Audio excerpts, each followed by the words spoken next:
CBR 150R 2012 model, and we have this scanner. Now go and diagnose.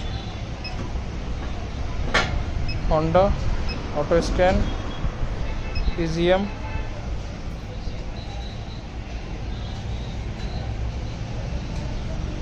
read fault code, current not etc, okay, back, rollover sensor damage, injector circuit 1 fail,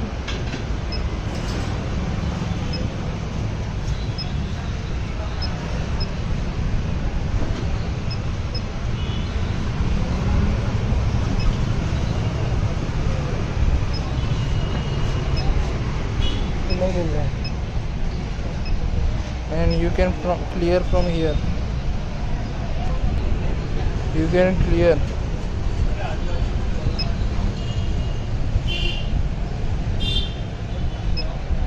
Okay, now read, store DTC, no fault code, turn DTC, no fault code,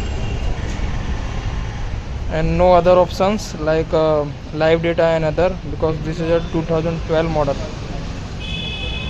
and we will check in new model and after report you.